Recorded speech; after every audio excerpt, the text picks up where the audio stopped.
Professor, please. If you don't want to have the debate, then I can leave it. That like all side.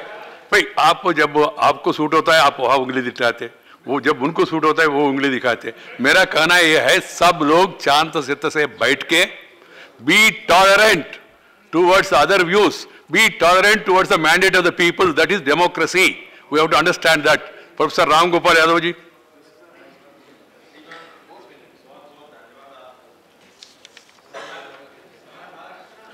आप निश्चित समय पे बोल सकते हैं, आपको मालूम है, बट 8 minutes है, no problem. Yes. Mic please. Mic. Ram Gopal ji का mic. What happened to that? Next mic. Then light नहीं आ रहे देख.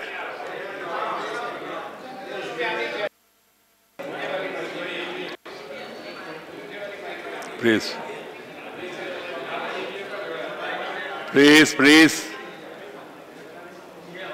No, I will take care. Don't worry.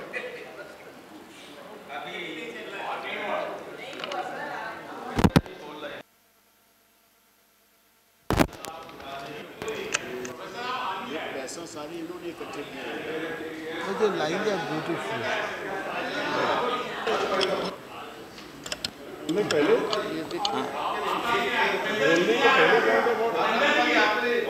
बोलने शुरू नहीं किया.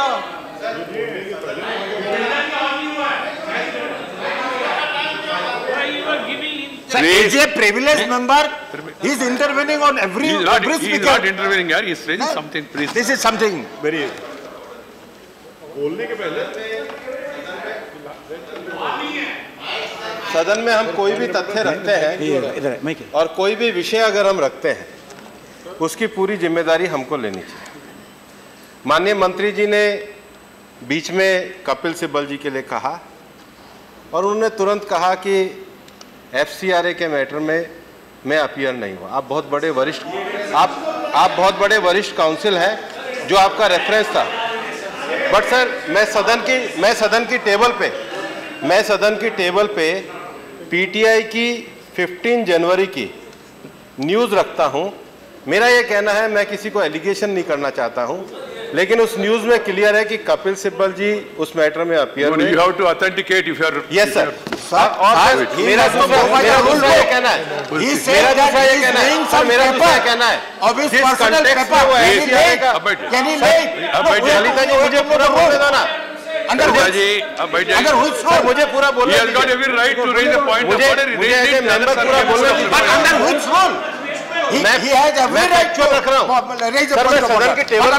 आप ऑथेंटिकेट करिए, टेबल पे रखिए. लेकिन मेरा एक वाक्य सुन लीजिए. जिस कंटेक्स्ट में वो कपिल सिब्बल जी बोले हैं उसका जो उनका व्यक्तिगत इंटरेस्ट है मैं टेबल पे रखता हूं. आपको क्लियर कर दे, मैं किसी को एलिगेशन नहीं करना चाहता. श्री राम गोपाल जी.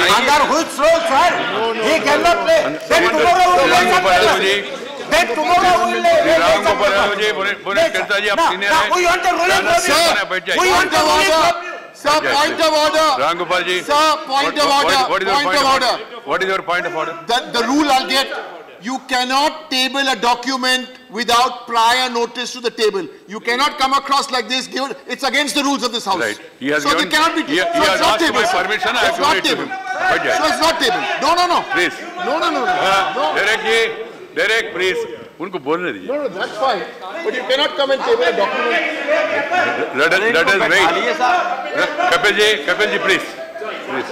Please note what I said. I have not appeared in writ petition 880 of 2017 in this order, in this court. Writ petition 59434. All those things will be gone through. Please tell me. Everything will be in record and go through it. I have not appeared no in this. discussion is allowed. Why are you making a wrong statement? I said I have not appeared in this.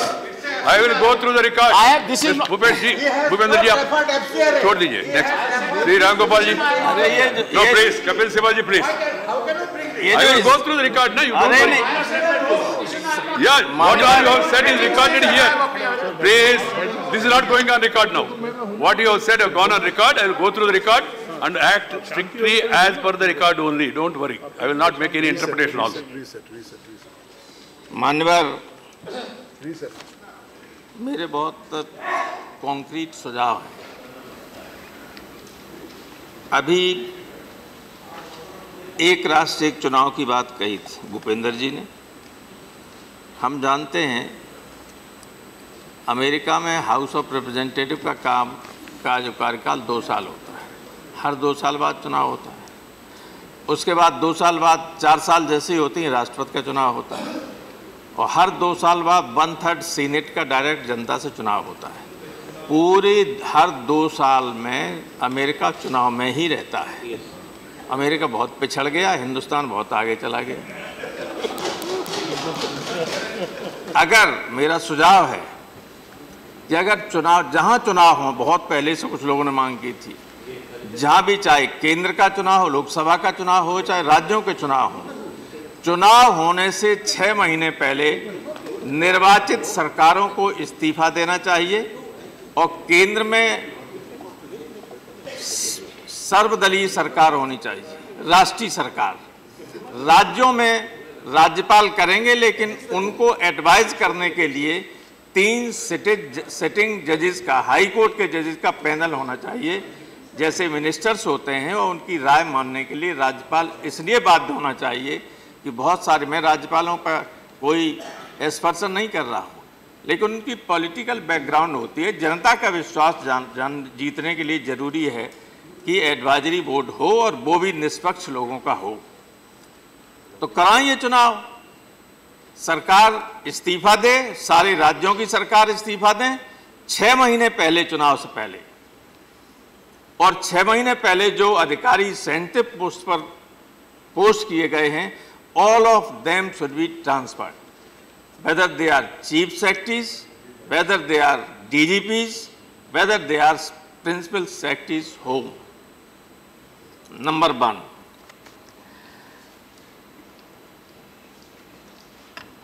विश्वास बहुत बड़ी चीज है। आपने विश्वास की बात कही। ईवीएम में गड़बड़ी हो या ना हो, लेकिन जनता का विश्वास ईवीएम पर नहीं है। To restore this confidence of the people, it is necessary that we should get back to the ballot paper system.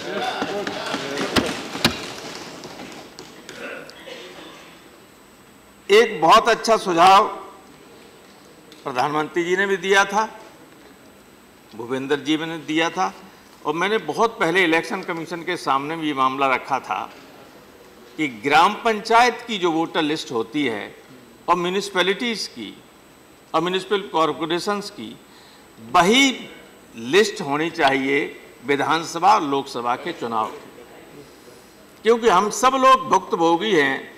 Vote बढ़वाने के लिए कार्यकर्ताओं से कहना, ये करना, कुछ के वोट छूट जाते हैं, किसके कट जाते हैं, लेकिन प्रधानी और म्यूनिसिपैलिटी के चुनाव में जो सभासद का चुनाव लड़ते हैं, जो प्रधान का चुनाव लड़ते हैं, न एक वोट रहने देंगे, न एक वोट गलत बढ़ने देंगे। और इलेक्शन कमीशन का जो झमेला होता है, कितने BLOs होना चाहिए, आचार्य प्राइमरी स्कूल की शिक्षक सब ड्यूटी पे लगे हुए हैं, सारी आंगनबाड़ी लगी हुई हैं, सारा काम रुक जाता है। ये सब खत्म, कोई पैसा नहीं खर्च होगा। ये हो जाए तो आधा सरदर्द सारी पॉलिटिकल पार्टीज का, हम लोग सब झेलते हैं सब, और इसमें कोई दिक्कत नहीं है। राज्य सरकारें चाहें और केंद्र सरकार मिलकर ये कर सकती है। प्रधानमंत्री जी ने उस दिन राष्ट्रपति के भाषण के दौरान इस बात को कहा भी था कि ऐसा होना चाहिए। एक बहुत बड़ा सुधार हो जाएगा इलेक्टोरल रिफॉर्म में, अगर ग्राम पंचायत म्यूनिसिपैलिटीज़ की वोटर लिस्ट वही हो जो लोकसभा और विधानसभा की हो, एक ही होनी चाहिए।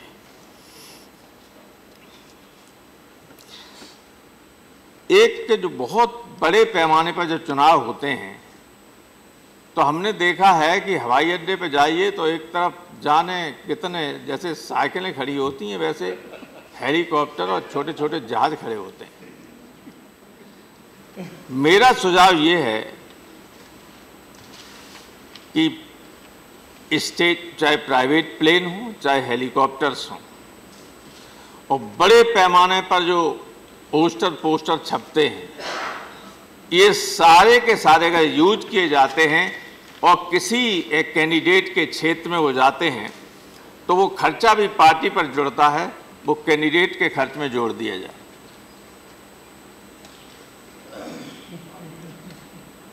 आधा खर्च अपने आप कम हो जाएगा। इनके पास तो पैसे कोई कमी नहीं, जिधर देखिए उधर हेलीकॉप्टर, जहाज, प्लेन, लेवल प्लेइंग फील्ड नहीं होता है। इसलिए आवश्यक है कि हेलीकॉप्टर और निजी जहाज़ों का खर्चा सब कैंडिडेट के खर्च में जुड़ना चाहिए, अगर आप पैसे के दुरुपयोग को रोकना चाहते हैं तो। एक चीज और है, साइकिल को एग्जम्प्ट करना। एक चीज और है सर, एक तरफ इलेक्शन कमीशन रोजाना प्रचार करता है कि 100% वोटिंग कीजिए, और दूसरी तरफ रिटर्निंग ऑफिसर्स अपने प्रिसाइडिंग ऑफिसर्स को ये निर्देश देते हैं कि पिछले चुनाव में यहाँ 90% वोट पड़ा है, आप देखना यहाँ 60% से ऊपर वोट पड़ने पाए। ये जो डिस्क्रिपेंसी है, ये जो कहने और कथनी और करनी में अंतर है, ये नहीं होना चाहिए। और दूसरे, ये उत्तर प्रदेश के संदर्भ में मैं कहना चाहूँगा,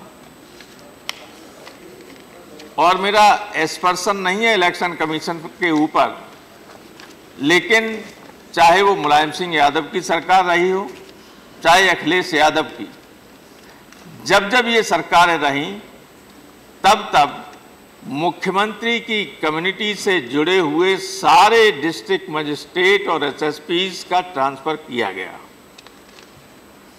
तो मेरी ये मांग है कि उत्तर प्रदेश जो हिंदुस्तान का सबसे बड़ा राज्य है, उसमें जब भी चुनाव हो, पहला सुझाव तो यही है कि 6 महीने पहले सब इस्तीफा दे दें, लेकिन इसके लिए एग्री नहीं होते हैं, तो चुनाव हो तो जो मुख्यमंत्री की कम्युनिटी है उससे संबंधित सारे अधिकारियों को जिलों से हटा दिया जाए।